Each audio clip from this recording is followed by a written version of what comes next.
반갑습니다. 여러분, 오늘도 예배하러 나오신 여러분들의 삶과 가정에 하나님의 놀라운 은혜와 능력이 함께 하시기를 주님의 이름으로 소망합니다. 교회의 역사를 살펴보면 교회를 세워나가는 데 있어서 남자들보다 여자들이 더 많은 것을 하게 됩니다. 그렇죠? 어떻습니까? 저희 교회만 봐도 그렇지요.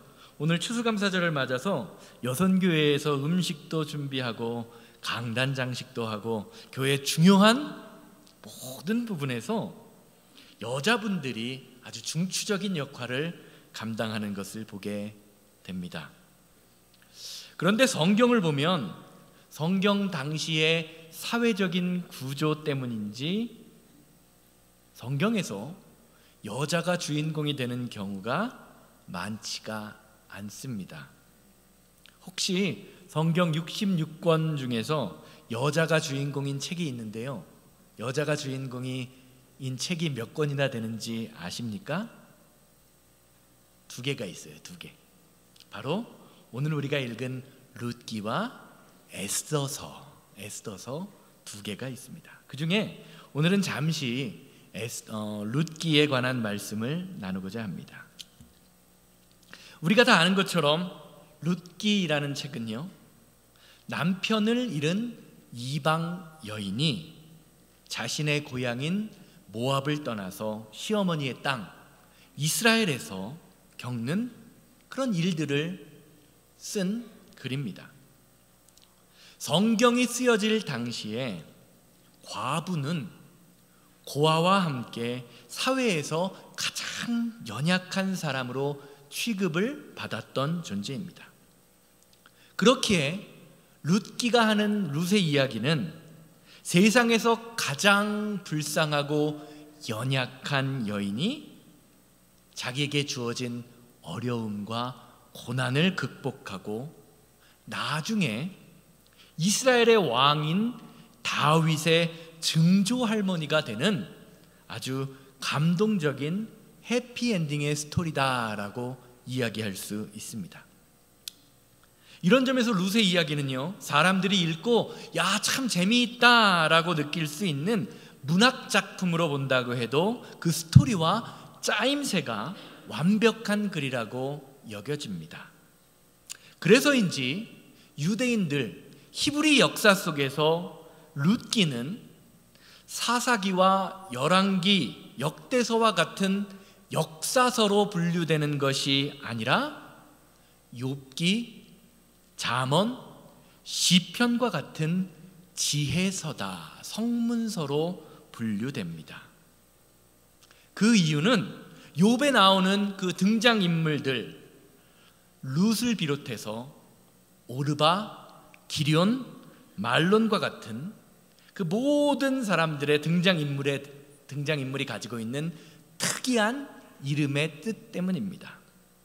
먼저 룻의 이름의 뜻을 살펴보면 룻이라는 단어는 히브리어로 친구 혹은 이웃이라는 뜻을 가지고 있어요.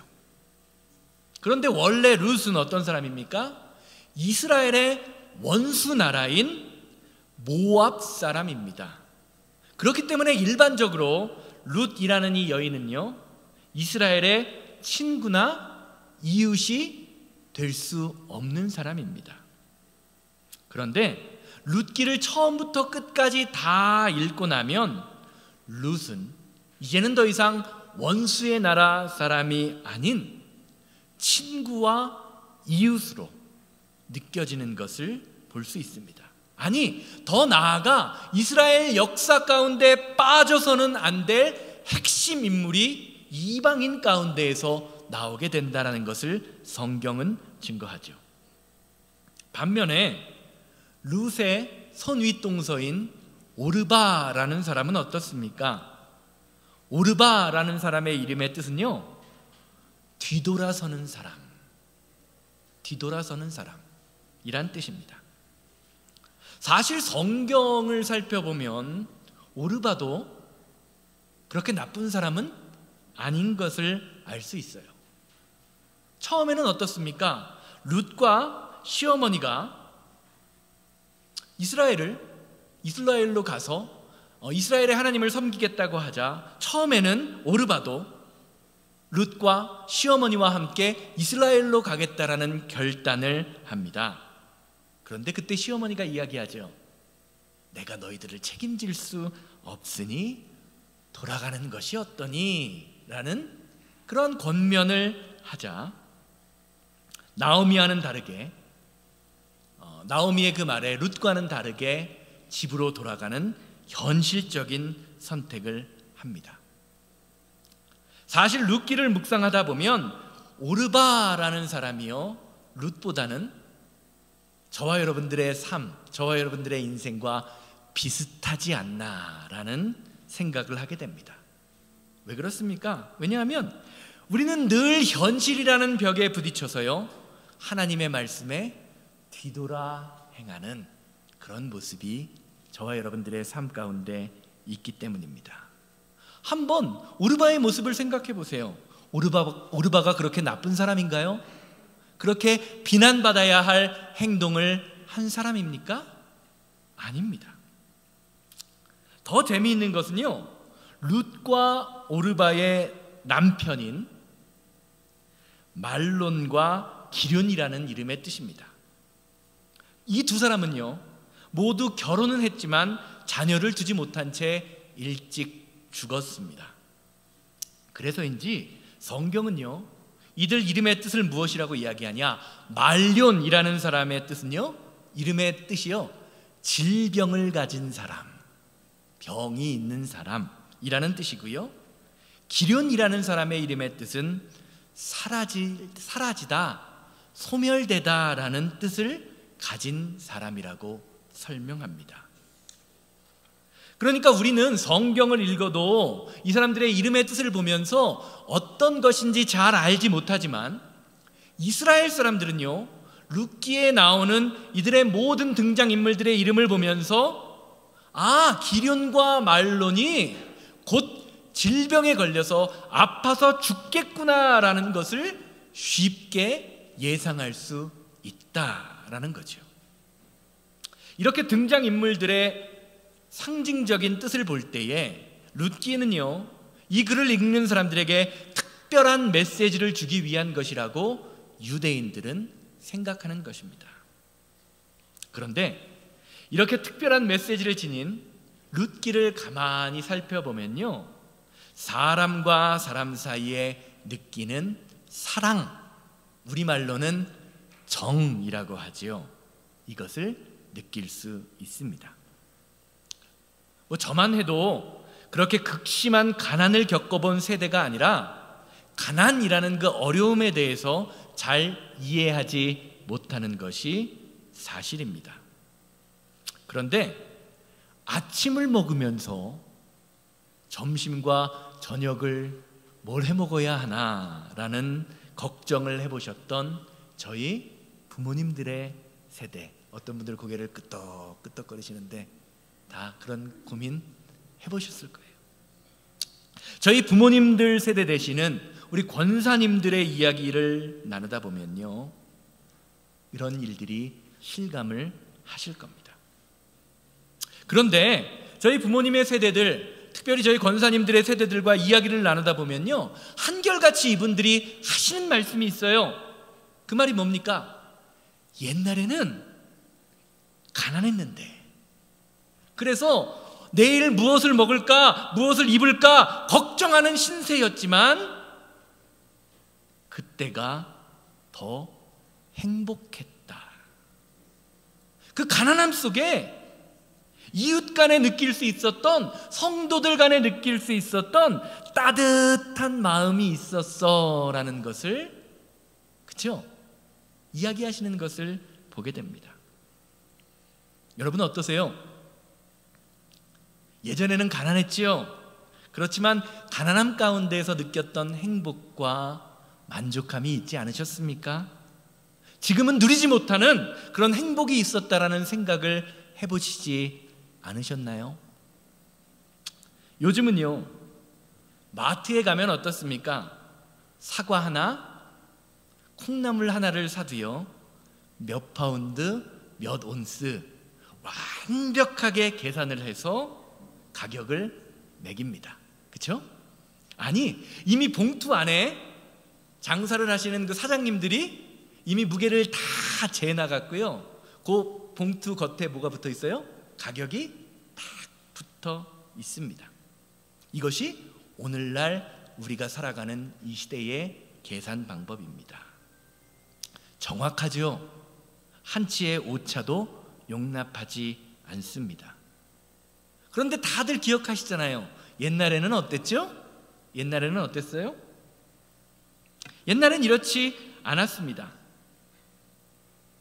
쌀을 많이, 지금은 뭐 가마니로 사는데요. 여기도 앞에도 쌀 가마니가 하나 있는데 가마니로 살 만한 돈이 없어서 돛박이라고 하죠. 한 바가지 조그만한 돛박으로 쌀을 사고자 하면 어때요? 돛박 위로 원래는 깎아서 줘야 되잖아요. 깎아서 주지 않고 수북히 쌓아주던 것이 한국 사람들의, 우리의 인심이었어요. 콩나물이나 과일을 사도 말만 잘하면 어떻습니까? 원래 사려는 것보다 한 주먹 더 담아주는 것이 한국 사람들의 마음이지요. 덤이 있었다는 겁니다, 여러분. 덤. 한국 사람들은 이것을 정이라고 부릅니다. 한국에만 있는 문화, 한국에만 있는 마음이라 영어로 번역도 되지 않습니다. 오늘날 우리 사회가 과거보다, 옛날보다 더 풍성해지고 살기가 좋아졌지만 우리가 옛날을 그리워하는 이유는요, 바로 이런 정 때문입니다. 사랑 때문입니다. 이것이 그리운 것입니다. 모두가 힘들고 어려웠어요. 모두가 배고팠어요. 그런데 교회에 오면요, 공동체 안에서 누릴 수 있었던 사랑과 섬김이 있었습니다. 저는 우리 새생명교회가 하나님을 사랑하는 거룩한 공동체로서 우리 공동체 안에 이런 사랑과 섬김과 나눔이 풍성하게 나타나기를 주님의 이름으로 소망합니다. 교회가 교회될 수 있는 이유는요, 예수님의 사랑이 저와 여러분들의 삶 속에 있기 때문입니다. 그것을 나눌 때 교회가 교회될 수 있는 것입니다. 교회 안에서 정확하게 계산하고 한치의 오차도 생기지 않고 하나도 손해보지 않으려고 하면요, 그건 교회라는 이름은 가졌지만 교회가 될 수 없습니다. 이 사랑이 우리 안에 있을 때 교회가 되는 거예요. 그리고 이 사랑이 저와 여러분들의 삶을 변화시킵니다. 여러분, 잔소리라는 말 들어보셨어요? 잔소리? 잔소리 많이 하시죠? 저도 제 아내한테 잔소리를 참 많이 해요. 그런데 이 잔소리의 뜻이 뭔지 아십니까? 잔소리의 정의, 뜻이 뭐냐면요, 잔소리란 맞는 말을 기분 나쁘게 하는 거랍니다. 가만히 듣고 보면 맞는 말인데요, 듣고 있으면 어때요? 기분이 나빠지는 소리가 잔소리예요. 공부해라, 핸드폰 좀 그만 봐라. 맞는 소리인데요, 그 소리를 가만히 듣고 있으면 기분 나쁩니다. 그러니까 잔소리를 들으면 어때요? 우리 안에 하고 싶던 마음도 사라져요. 그런데 사랑이라는 것은 다릅니다. 아, 저 사람이 나를 사랑하는구나 라는 그 마음을 느낄 때 우리는 그 사람에 대한 태도가 달라집니다. 룻기 이야기가요, 바로 이런 이야기예요. 보아스라는 사람의 모습 속에서 이런 모습을 찾아볼 수 있습니다. 세상의 이치는 어떻습니까? 다른 사람들에 비해서 힘이 세거나 기술이 좋거나 일을 잘하고 공부를 잘하면 요거 돈을 많이 받는 것이 당연한 것입니까? 아닙니까? 당연하다라고 생각하는 것이 세상의 방법입니다.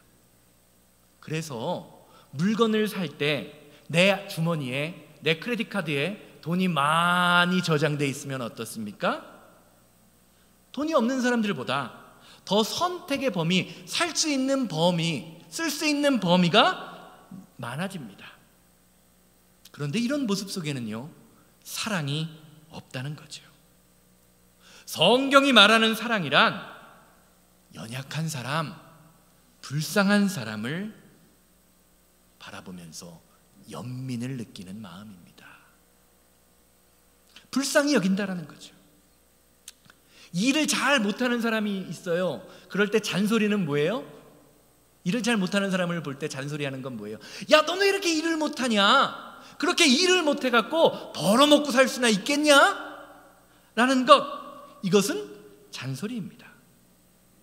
그런데 사랑은 다릅니다. 사랑을 품은 사람은요, 일을 못하는 사람을 보면서 이렇게 생각해요. 아이고, 저 사람 저렇게 일을 못해갖고 어떻게 먹고 살까? 걱정을 하면서요, 슬그머니 더 챙겨주는 것, 아니 이것을 가지고 저 많은 식구들을 어떻게 입에 풀칠이나 할 수 있을까라고 생각하면서 은근슬쩍 덤으로 더 쌓아주는 것, 그것이 사랑입니다. 이런 사랑을 성경 말씀은요, 은혜라고 이야기하는 것입니다. 룻기 2장 15절 16절 말씀을 보면 이런 사랑을 향하여 다음과 같이 증거해요. 보아스의 사랑을 다음과 같이 이야기합니다. 룻이 이삭을 주우러 일어날 때에 보아스가 자기 소년들에게 명령하여 이르되 그에게 곡식단 사이에서 죽게 하고 책망하지 말며 또 그를 위하여 곡식다발에서 조금씩 뽑아버려서 그에게 줍게 하고 꾸짖지 말라. 보아스가 자기 종들에게 한 말입니다. 룻이 와서 곡식을 주울 때에 일부러 남겨두는 게 없으면, 남은 것이 없으면 뽑아서 땅에 놓아서 더 가져갈 수 있게 하라는 것이죠. 사랑하는 여러분, 우리가 인생을 살다 보면요, 내가 깨닫지 못하지만, 내가 생각하지 못하지만 나를 향한 관심과 사랑이 있기 때문에, 다른 사람이 나를 사랑하는 그 사랑이 있기 때문에 내가 지금 이 자리에 있는 것입니다. 우리가 이것을 깨달아야 돼요. 이것이 하나님이 이스라엘 백성들에게, 그리고 저와 여러분들에게 주시고자 하는 가나안 땅의 모습입니다. 성경은요, 가나안 땅이라는 것을 묘사할 때 뭐라고 묘사하죠? 젖과 꿀이 흐르는 땅이다라고 이야기를 합니다. 그런데 이스라엘에 실제로 가보면요, 이스라엘은 원래부터 뭐든지 풍성하고 넘치는, 그렇게 젖과 꿀이 흐르며 비옥한 농사를 잘 지을 수 있는 그런 땅이 아닙니다. 이스라엘은 뭐죠? 사막입니다. 메마른 사막. 그래서 열심히 노력하지 않고는 아무것도 얻을 수 없는 그런 땅, 그 땅이 바로 가나안 땅입니다. 그런데 그렇게 메마른 사막이요, 젖과 꿀이 흐르는 땅으로 변화됩니다. 성경은요, 그 이유를 다음과 같이 설명합니다. 신명기 11장 12절 말씀입니다. 가나안 땅에 대한 설명이거든요. 어떤 땅이냐? 이 가나안 땅은 내 하나님 여호와께서 돌봐주시는 땅이라 연초부터 연말까지 내 하나님 여호와의 눈이 항상 그 위에 있느니라. 아멘. 언제요? 연초부터 연말까지. 즉 항상이라는 말이지요. 사랑하는 여러분, 성도는 하나님의 돌보심을 받는 사람입니다. 그 하나님의 돌보심 가운데 있을 때 우리 가운데 열매가 맺혀집니다. 가나안 땅이 연초부터 연말까지 하나님의 은혜와 도우심이 있었을 때 그 땅이 어떻게 되었다고요? 젖과 꿀이 흐르는 땅으로 변화되었습니다. 이처럼 저와 여러분들의 인생도 연초부터 연말까지 불꽃 같은 눈으로 지키시는 하나님의 은혜가 있음을 우리가 깨닫고 감사해야 하는 것이지요. 그래서 우리가 지금 이 시간 나와서 예배를 드리는 것입니다. 이것이 성경이 말하는 감사의 삶입니다. 이런 점에서 성도에게 은혜를 깨닫지 못하는 감사는 절대로 있을 수 없습니다. 내가 하나님의 은혜를 받는 자구나. 하나님이 올 한 해도 그리고 내년에도 나를 지켜주실 것이구나 라는 것을 깨닫고 감사할 수 있어야 하는 것입니다. 그런데 문제는요, 이렇게 은혜 받은 자의 삶에도 뜻하지 않는 고난이 찾아온다는 것입니다. 룻기 1장 1절에서 2절 말씀 보시기를 바라요. 사사들이 치리하던 때에 그 땅에 흉년이 드니라. 유다 베들레헴의 한 사람이 그의 아내와 두 아들을 데리고 모압 지방에 가서 거류하였는데 그 사람의 이름은 엘리멜렉이요 그의 아내의 이름은 나오미요 그의 두 아들의 이름은 말론과 기련이니 유다 베들레헴 에브랏 사람들이더라. 그들이 모압 지방에 들어가서 거기 살았다. 오늘 말씀을요, 사사시대에 대한 배경 없이 그냥 그대로 읽으면 유다 베들레헴 땅에 흉년이 들어서 엘리멜렉이라는 사람이 자신의 고향인 베들레헴을 떠나서 모압이라는 나라로 이민 가서 살았구나라는 정도로 이해할 수 있습니다. 우리도 이민자기에 이러한 심정이 더 이해가 갈 수도 있어요. 그런데 우리가 사사시대가 어떤 시대인지 분명히 알고 또 엘리멜렉과 베들레헴이라는 단어의 뜻, 그것이 가진 상징적인 의미를 살펴보게 되면요, 단지 엘리멜렉이라는 사람의 가정이 단순한 이민을 떠난 것이 아니라 그들의 삶에서 하나님의 말씀의 법칙이 사라진, 하나님의 말씀을 떠난 것이라는 것을 알 수 있어요. 사사들의 시대가 어떤 시대였습니까? 사무엘상 17장 6절은 사사들이 치리하던 시대를 다음과 같이 이야기하죠. 사사기 17장 6절입니다. 그때에는 이스라엘의 왕이 없었으므로 사람마다 자기의 소견에 옳은 대로 행하였더라. 성경은 사사들의 시대가 사람들이 내 감정과 내 생각에 따라 행동하던 시대라고 말합니다. 내 감정과 내 생각에 따라 행동하다 보니 어떻습니까? 그들의 삶에서 하나님의 말씀은 항상 뒷전, 우선순위에서 밀려났습니다. 이것을 보여주는 것이요, 바로 오늘 본문 말씀에 엘리멜렉이 베들레헴을 떠났다라는 모습으로 나타나는 것입니다. 엘리멜렉이라는 사람의 이름의 뜻은요, 하나님은 왕이시다라는 뜻이에요. 하나님은 왕이시다. 그리고 베들레헴의 뜻은요, 떡집, 빵집이라는 뜻입니다. 이런 점에서 룻기라는 책은요, 하나님을 왕이시다라고 고백하는 백성이 배고픔, 가난함, 어려움이라는 일반적인 고난이 닥쳤을 때 사사들이 치리하던 시대, 자기의 소견에 옳은 대로 행하여 하나님이 주신 생명의 떡집, 하나님이 주신 은혜를 떠나게 될 때에 어떤 일이 일어났는지를 보여주는 글입니다. 룻기 1장 1절 2절 말씀이 바로 그것을 설명해 주는 거예요. 말씀 잘 보세요. 엘리멜렉이라는 집에 닥친 흉년이라는 고난은요, 누구에게나 닥치는, 이스라엘에 살던 모든 사람들에게 함께 닥치는 그런 일반적인 고난이었습니다.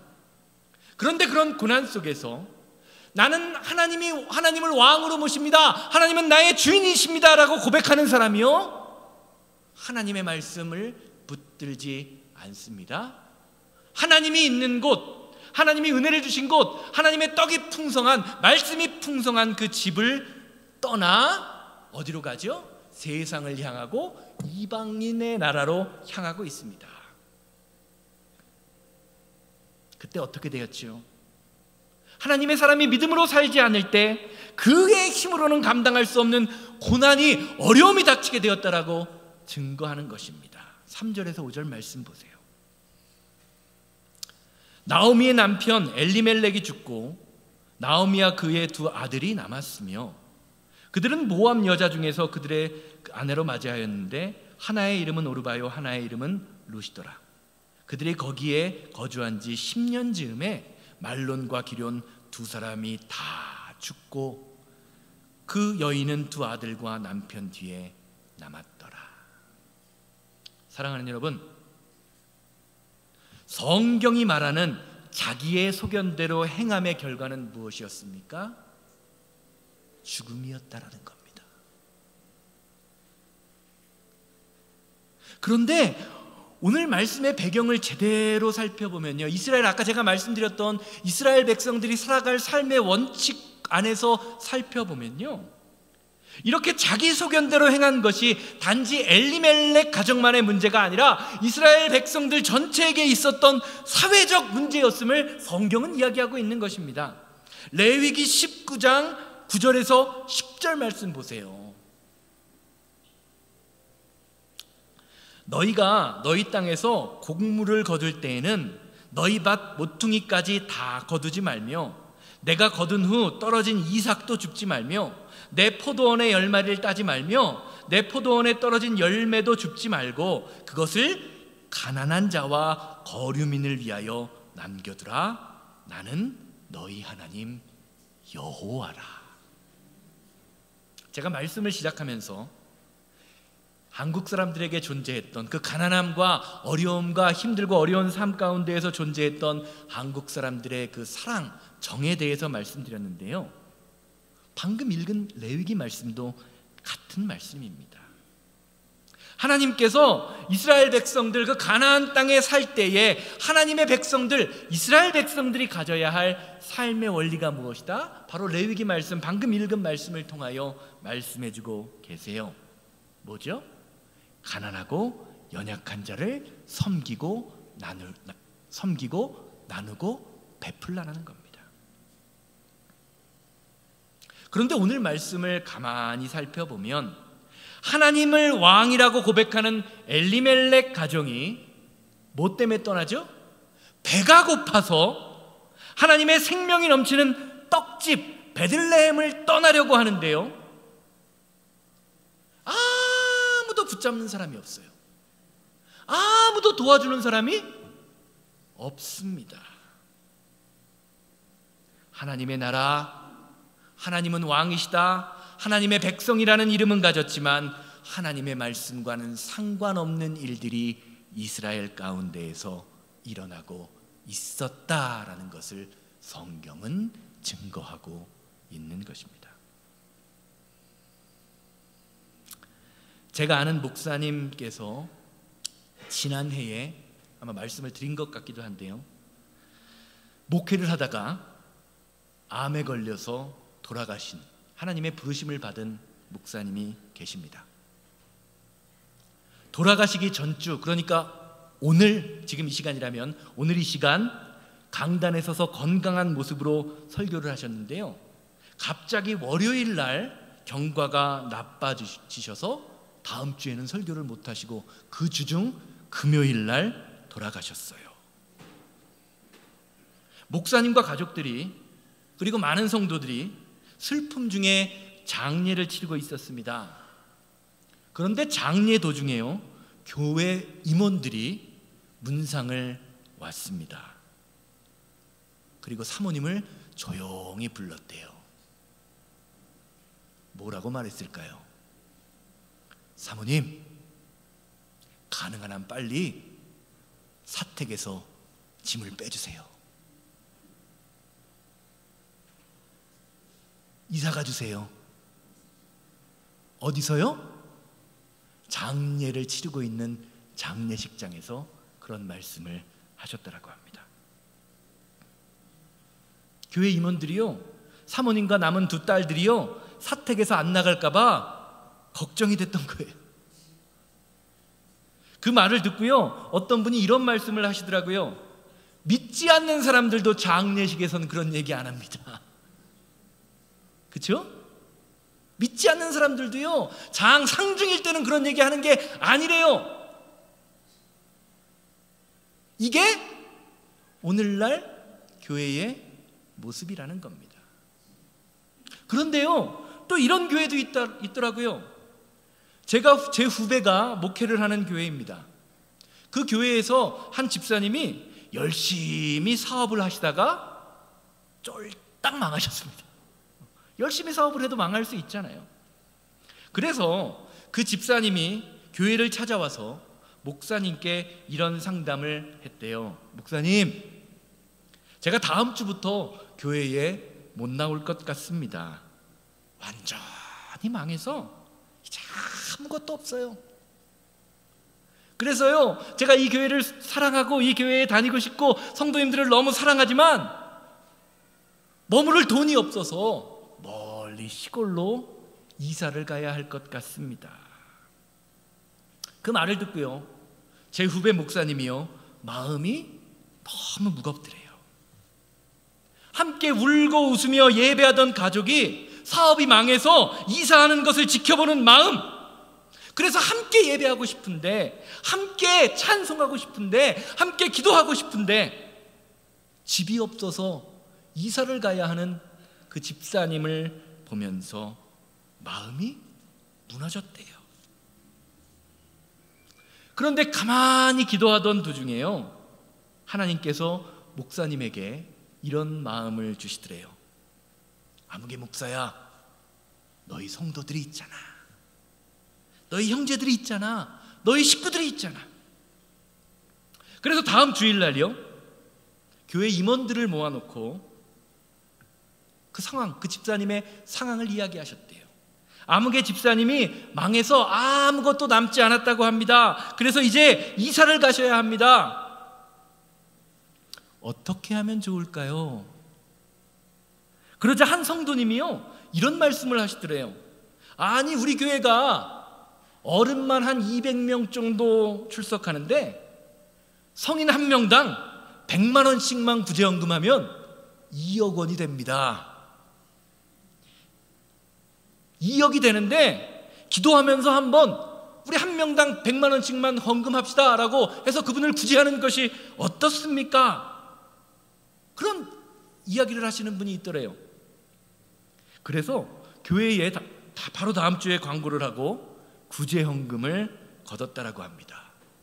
어떤 일이 일어났을까요? 어떤 일이 일어났을까요? 놀라운 일이 일어났습니다. 200여 명 정도 돼서 한 2억 정도만 마련했으면 좋겠다라고 생각하면서 구제헌금을 거뒀는데요, 일주일 만에 3억 원이 헌금되었다라고 이야기합니다. 왜 아무도 아멘을 못하세요? 그래서요, 그 돈을 수표로 바꿔서 그 집사님을 불러서 조용히 돈 봉투를 전달해 드렸다라고 합니다. 목사님, 이게 뭡니까? 라고 하면서 봉투를 열어보신 그 집사님이요, 깜짝 놀라서 이 돈이 뭐냐? 내가 이 돈을 어떻게 받습니까? 나는 못 받습니다라고 펄펄 뛰고 난리가 나신 거예요. 그때 목사님이요, 딱 한마디 하셨대요. 집사님, 우리 가족이잖아요. 집사님, 우리 형제잖아요. 이 말을 듣고요, 집사님이 아무 말씀 못 하시고요, 그 돈을 받아서 전세를 얻으셨대요. 그리고 지금도 함께 신앙생활을 열심히 하고 계시답니다. 제가 이 간증을 듣고요, 제가 목사인데요, 이런 생각이 들더라고요. 아, 나도 저 교회를 다니고 싶다.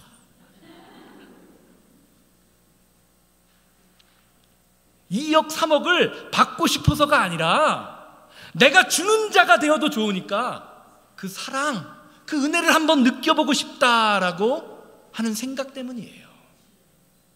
한번 생각해 보세요, 여러분.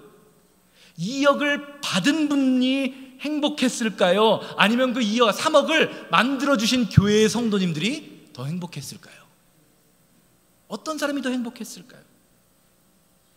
이 교회가요, 이런 일을 겪고 나니까요, 성도님들 사이에 이런 유행어가 생겼대요. 이런 유행어가 생겼다고 합니다. 난 망해도 괜찮다. 그러면서 이렇게 이야기하신대요. 저 따라해 주세요. 내 뒤에 교회 있다. 내 뒤에 성도들이 있다. 내 뒤에 하나님이 계신다. 사랑하는 여러분, 여러분이 꿈꾸시는 교회는 어떤 교회입니까? 우리도 이런 교회를 한번 만들어야 하지 않겠습니까? 너무 현실과 내 삶과 달라서 아멘도 안 되시죠? 사랑하는 여러분, 우리도 할 수 있습니다. 하나님의 사랑이 우리 안에 거하고요, 하나님의 능력이 우리 안에 거하면요, 더 큰 일도 할 수 있는 것이 저와 여러분들입니다. 왜요? 내가 하는 것이 아니라 누가 하는 것이기 때문에? 하나님이 하시는 것이기 때문입니다. 내가 꿈꾸는 교회, 하나님이 꿈꾸는 교회를 만들기 위해서요, 우리는 하나님의 말씀을 따라서 살아가기를 원하십니다. 룻기가 말하는 것이 바로 이거예요. 결론적으로 말씀드리겠습니다. 오늘 이 시간 우리는요, 추수감사주일로 모였습니다. 앞에 보니까 얼마나 과일을 예쁘게 장식하셨는지 가져가서 먹기도 아까울 정도입니다. 그런데요, 안타깝게도 오늘 우리가 추수감사 예배를 드린다라고 해서요, 우리 인생에 막 갑자기 감사할 일이 막 생기고 기쁨이 넘치고 주머니가 막 두둑해지고 그러지 않습니다. 언제 그런 축복과 은혜를 누릴 수 있을까요? 하나님이 나에게 주신 축복을 나눌 때, 하나님이 나에게 주신 축복으로 다른 사람을 섬기고 이웃을 섬길 때 더불어 행복하게 되는 것, 그것이 하나님이 세우시는 교회의 법칙입니다. 3절에서 5절 말씀 다시 보시기를 바라요. 나오미의 남편 엘리멜렉이 죽고 나오미와 그의 두 아들이 남았으며 그들은 모압 여자 중에서 그들의 아내를 맞이하였는데 하나의 이름은 오르바요 하나의 이름은 루시더라. 그들이 거기에 거주한 지 10년쯤에 말론과 기럨 두 사람이 다 죽고 그 여인은 그 두 아들과 남편 뒤에 남았더라. 오늘 말씀을 가만히 보면요, 나오미의 가정에 죽음이라는 것이 찾아왔을 때 성경은요, 죽었다라는 말을 강조하지 않습니다. 대신에 강조하는 말이 있어요. 바로 남았더라라는 단어입니다. 그리고 성경은요, 그렇게 남아있던 자 룻을 통해서 하나님의 역사가 일어납니다. 그들이 전혀 생각하지 못했던 은혜와 축복의 역사를 만들어 가십니다. 사랑하는 여러분, 모든 것을 다 잃어버린 것 같아도 하나님이 저와 여러분들에게 남겨주신 것이 있습니다. 그리고 하나님은 그 남겨진 것을 통하여 역사하십니다. 예수님의 인생도 마찬가지예요. 마태복음 21장 42절 말씀을 보면 예수님이 스스로 자신이 어떤 분인지를 드러내세요. 예수께서 이르시되 너희가 성경의 건축자들의 버린 돌이 모퉁이의 머릿돌이 되었나니 이것은 주로 말미암아 된 것이요 우리 눈에 기이하도다 함을 읽어본 일이 없느냐? 이 말이 무슨 말입니까? 예수님도 어떤 사람이라는 거예요? 어떤 분이라는 거예요? 예수님도 이스라엘 백성들에게 남겨진 돌, 버려진 돌이었다라는 것입니다. 그러나 예수님 세상 사람들에게 버림받은 돌이었지만 그 버려진 돌, 남겨진 돌을 통하여 저와 여러분들이 구원받는 믿음의 역사, 그 돌로 인하여 우리의 인생이 세워지는 능력의 역사가 일어나게 되었습니다. 그렇기에 우리의 인생 가운데, 우리의 삶 가운데 모든 것이 끝난 것 같은 그런 순간에도 우리는요, 주님만 붙들고 있다면, 말씀 안에 거하기만 한다면 세상에 버려진 돌이었던 예수님을 만나는 능력이 임하게 됩니다. 그것이 구원의 역사요, 능력의 역사인 것입니다. 사랑하는 여러분, 오늘 이 시간이 버려진 돌인 나, 남겨진 돌인 나를 찾아오시는 그 예수님을 만나는 시간 되기를 주님의 이름으로 소망합니다. 모든 것을 잃은 것 같지만 모든 것을 할 수 있는 사람이요, 바로 저와 여러분입니다. 이것을 깨닫게 되는 추수감사절이 되어서 하나님이 나에게 남겨주신 모든 것을 통하여 다른 사람들을 풍성하게 만드는 믿음의 역사가 저와 여러분들의 삶에, 그리고 우리 교회에 풍성하게 임하게 되기를 주님의 이름으로 소망합니다. 이것이 하나님이 꿈꾸시는 교회, 성도의 모습입니다. 다 같이 자리에서 일어나셔서 원하고 바라고 기도합니다. 찬양 부르시고, 주님, 내 생각과 내 소견에 옳은 대로 행하여 사망의 길로 갈 수밖에 없는 것이 나였는데, 그런 나에게 찾아오셔서 주님의 은혜와 능력을 주시니 감사합니다. 우리가 하나님의 말씀의 법칙으로 살아 하나님이 세우시고자 하는 교회, 하나님의 능력이 나타나는 교회로 우리 교회를 바꿔주시옵소서. 나를 바꿔주시고 나를 새롭게 하여 주시옵소서. 다 같이 찬양하고 기도합니다. 이 세상을 살아가는 동안에 나의 힘을 의지할 수 없으니 기도하고 낙심하지 말 것은 주께서 참 소망이 되심이 주의 길을 걸어가는 동안에 세상의 것 의지할 수 없으니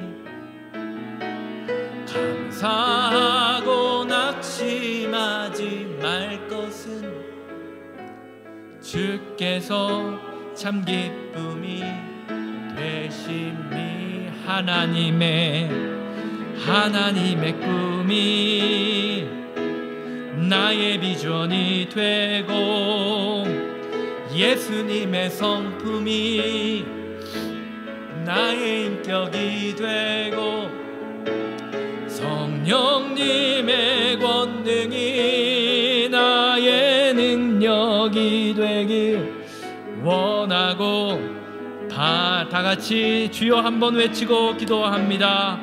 주여, 자비롭고 거룩하신 하나님, 은혜가 없는 감사는 절대로 존재할 수 없습니다.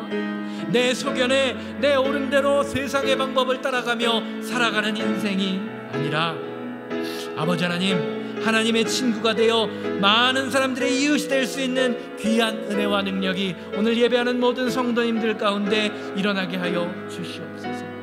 아버지 하나님, 주여, 아버지 우리에게 남은 것이 무엇입니까? 하나님 우리에게 주고시가 하는 것이 무엇입니까? 내 뒤에 하나님이 계시다라는 것을, 내 뒤에 교회가 있다라는 것을, 내 뒤에 성도님들이 계시다라는 것을 믿음으로 깨달아 알아. 아버지 하나님, 예수 그리스도의 그 사랑과 은혜를 실천하는 믿음의 삶을 살게 하여 주시옵소서. 예수님의 능력이, 예수님의 권능이 우리 가운데 있음을 믿음으로 고백하게 하셔서 하나님의 뜻이 임하게 하여 주시옵소서.